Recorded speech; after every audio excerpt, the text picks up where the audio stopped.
Imagine la scène. Vraiment, prends 2 secondes et imagine-la. Parce que si tu regardes cette vidéo, il y a de très grandes chances que tu l'aies déjà vécue au moins une fois dans ta vie. Tu es en route pour le boulot, peut-être un peu en retard, le café encore chaud dans la main, la tête déjà pleine de trucs à faire. Et sans prévenir, le voyant moteur s'allume. Pas le petit voyant discret qu'on peut ignorer tranquillement. Non, le vrai, le rouge, celui qui te fait immédiatement comprendre que la journée vient de changer de ton. Et là, tu le sens instantanément, ce truc très précis, le ventre qui se noue, le cerveau qui ralentit, le cœur qui se serre. Parce que tu sais, rationnellement tu sais que réparer le problème tout de suite maintenant, à froid, ça coûterait peut-être 300 €. 300 €, c'est pénible, c'est relou, mais ce n'est pas la fin du monde. Sauf que tu regardes ton compte bancaire et que la réalité te rattrape sans prévenir. Il te reste 42 € jusqu'à vendredi. Pas environ, pas à peu près. 42 € bien précis. Ce qui te faut réfléchir avant chaque dépense, ceux qui te font compter les jours. Et ton cerveau fait un calcul très simple, très humain, très imparfait mais logique. Tu te dis que ça peut attendre que la voiture roule encore, que ce n'est peut-être rien de grave, que tu verras plus tard. Alors tu fais ce que presque tout le monde fait. Tu ignores le voyant, tu montes le son de la radio pour couvrir ce bruit bizarre que tu n'avais jamais entendu avant. Tu continues comme si de rien n'était. Et tu pries. Pas une grande prière mystique, non. Une prière très concrète, très pragmatique. Tiens jusqu'à la fin du mois, s'il te plaît. 2 mois passent. 2 mois où le voyant est toujours là. 2 mois où tu fais semblant de ne pas le voir. 2 mois où tu négocies mentalement avec ta voiture comme si elle allait finir par comprendre. Et évidemment, un matin sur l'autoroute, la voiture décide que non. Pas qu'elle ralentit, pas qu'elle fait un bruit inquiétant, non, elle s'arrête. Te voilà sur la bande d'arrêt d'urgence, les warnings allumés, avec ce silence très particulier où tu comprends que tu viens de perdre. La dépanneuse arrive. 200 €. Déjà ça pique. Mais ce n'est que le début. Parce que la petite pièce à 300 € que tu n'as pas pu réparer au départ a maintenant détruit la boîte de vitesse. Résultat, 2000 € de réparation.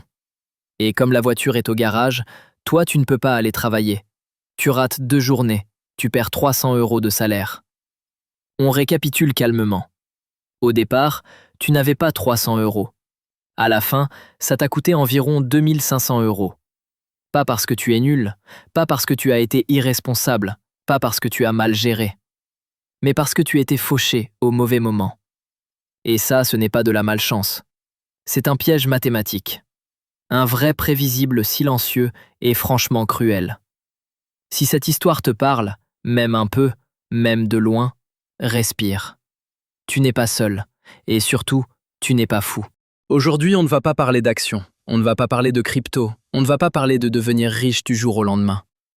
On va parler de quelque chose de beaucoup plus sournois. On va parler de pourquoi en 2026, être fauché est en réalité l'une des situations les plus chères qui existent. Et là, je vais dire un truc qui va peut-être te déranger un peu. La plupart des discours qu'on entend sur l'argent passent complètement à côté du vrai problème. On te dit que la richesse, c'est une question de discipline et que la pauvreté, c'est une question de mauvaises habitudes. Arrête d'acheter des cafés Résil, Netflix, fais un budget. Comme si économiser 10 ou 15 € par mois allait soudainement réparer tout le reste. Sur le papier, ça semble logique. Dans la vraie vie, beaucoup moins. Parce que ce discours ignore un mécanisme économique fondamental, un truc simple mais violent. Un principe qu'on appelle souvent la théorie des bottes. Le concept est basique. Imagine 2 personnes. L'une a de l'argent, l'autre non. La personne qui a de l'argent achète une paire de bottes à 50 €, solides, bien faites, confortables, qui vont durer 10 ans. L'autre personne n'a pas 50 €, elle en a 10. Alors, elle achète ce qu'elle peut, des bottes bas de gamme, qui tiennent une saison, 2 si elle a de la chance. L'année suivante, elle doit en racheter, puis encore, puis encore. Au bout de 10 ans, elle a dépensé 100 €, le double de l'autre. Et le pire, c'est qu'elle a eu froid aux pieds pendant toute la période. L'autre est resté au sec, à l'aise, et a économisé 50 €. Voilà la mathématique de la pauvreté. Tu paies plus cher parce que tu n'as pas de marge. Et si tu te dis que c'est juste une histoire de chaussures, regarde autour de toi. Ce mécanisme est partout. Prenons un truc totalement banal, le papier toilette. Si tu as 50 €, tu vas dans un magasin de gros, tu prends le pack géant, le rouleau te revient à 50 centimes et tu es tranquille pendant des mois. Mais si tu vis de salaire en salaire, tu n'as pas 50 € à bloquer, tu as 4 €. Alors, tu vas au magasin du coin, tu prends un petit paquet, et là, le rouleau te coûte 1,50 €. 3 fois plus cher pour exactement la même chose.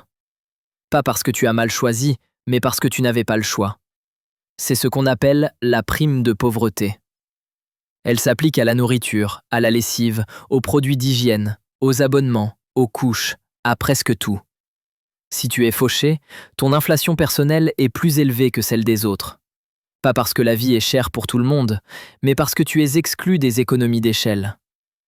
Et là où ça devient vraiment brutal, c'est quand on parle du système bancaire. Si tu as 10 000 € sur ton compte, la banque te déroule le tapis rouge, peu ou pas de frais, des avantages, parfois même des intérêts. Mais si tu as 20 € sur ton compte et qu'un abonnement oublié prélève 25 €, tu passes à -5. Et là, la banque ne te dit pas qu'elle comprend que c'est un mois compliqué. Elle te colle 35 € de frais de découvert. Tu as emprunté 5 € pendant une journée et ça t'a coûté 35 €. Un taux complètement délirant. Si quelqu'un faisait ça à titre personnel, ce serait illégal. Quand une banque le fait, c'est normal. Les riches gagnent des intérêts, les pauvres en paient.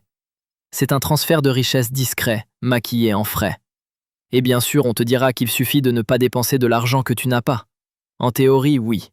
En pratique, le cerveau humain ne fonctionne pas comme un tableau Excel. Quand tu stresses pour l'argent, ton cerveau se met en mode survie. Ta capacité à penser à long terme diminue. Ce n'est pas que les gens sont irresponsables, c'est qu'ils sont saturés. La théorie des bots, ce n'est pas seulement une question d'argent, c'est aussi une question d'énergie mentale. Avoir de la marge, c'est acheter de la tranquillité, du calme, du temps. Et ce calme, tu peux l'utiliser pour apprendre, réfléchir, faire de meilleurs choix. Quand tu vis à flux tendu, chaque imprévu devient une menace. Les voitures, le logement, la santé, la nourriture, tout fonctionne comme ça. Être pauvre coûte plus cher parce que tu loues ta vie au mois. Et maintenant, la partie que personne n'aime entendre. La solution. Elle n'est pas sexy. Elle ne fait pas rêver. Elle ne fait pas de buzz. C'est créer un tampon. Un fonds d'urgence. Même 1000 €. Ces 1000 €, ce n'est pas un conseil banal, c'est une arme. Ça transforme une catastrophe en simple galère. Ça te permet de réparer avant que tout casse. Ça réduit tes dépenses sur le long terme. Ce sont les 1000 € les plus difficiles à mettre de côté et les plus puissants. À partir de là, tu changes de posture. Tu ne cherches pas à devenir riche, tu cherches à arrêter l'hémorragie. Et quand tu comprends les règles du jeu, le système aime beaucoup moins te voir arriver. Mais toi, tu reprends le contrôle. Être pauvre n'est pas un défaut moral, c'est une pénalité mathématique. Et une pénalité, ça se comprend, ça se prépare, ça se neutralise. Si cette vidéo t'a parlé, partage-la à quelqu'un qui galère en silence. On parle trop peu de ces pièges invisibles. Merci d'avoir écouté. Prends soin de toi. À la prochaine.